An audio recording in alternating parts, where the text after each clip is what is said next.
Hello mga kasantoholics! Tunghayan po natin ang paglipat ng imahe ni Virgen de los Remedios at Santo Cristo del Perdon mula dito sa chapel ni San Jose patungo ng chapel ni Santa Lucia.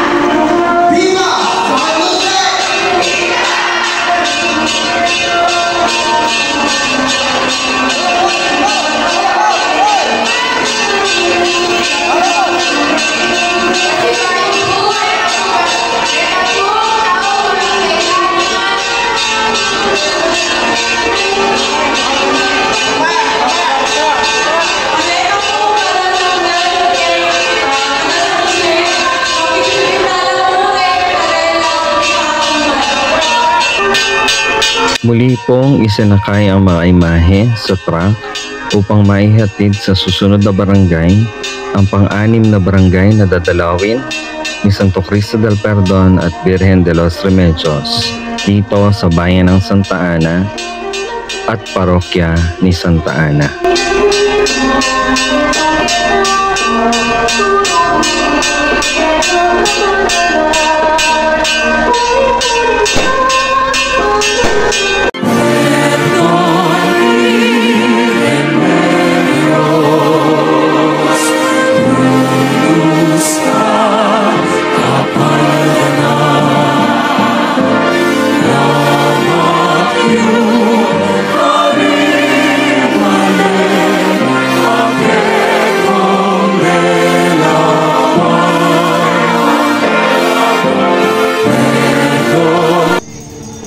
Muli pong inilabas ang mga imahe mula sa kanto sa barangay San Jose patungo po dito sa daan. Ito po yung daan patungo ng Candaba dahil ang Santa Lucia po ay ang boundary barangay ng bayan ng Santa Ana patungo ng bayan ng Candaba.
Santa Maria, Inuling Diyos, panalangin mo kayong makasalanan. Ngayon at oras yung kamatayan din. Amen. Bago Maria, mismo kasing grasya, hindi luwad sa teko. Santa ka rin sa blang bagay at nangyata naman buong inasyon mo yun. Santa Maria, Inuling Diyos, panalangin mo kayong makasalanan. Dito sa may tapat ng St. Anne Memorial, ibinaba ang mga imahe ni Santo Cristo del Perdon at Virgen de los Remedios upang buhatin ng mga sumalubong na tiga Santa Lucia at ihatid ang mga imahe patungo ng Santa Lucia Chapel. Salamat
Kasama din sumalubong ng mga tiga Santa Lucia ang kanilang patrona na si Santa Lucia.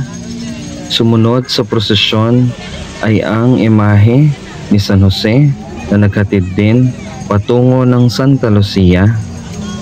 At ang panghuli ay ang kanilang buhat-buhat na imahe na si Santo Cristo del Perdon at Virgen de los Remedios na muling dadalaw sa kanilang barangay.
Bapo Maria, may po kasing grasya yung ginawa sa Keka.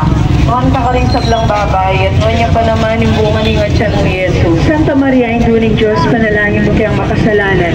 Ngayon at yung oras ng kamatayan ni Amen. Bapo Maria, may po kasing grasya yung ginawa sa Keka. Noon pa ka rin sa blang babay, at noon pa naman yung bunga ni Ngatsan mo Yesus. Santa Maria, induling Diyos, panalangin mo kayang makasalanan. Ngayon at yung oras ng kamatayan ni Amen. Ang pagpasok ng mga imahe ni Santo Cristo del Perdon at Virgen de los Remedios sa kasalukuyang kinoconstruct na chapel ni Santa Lucia dito sa kanilang barangay.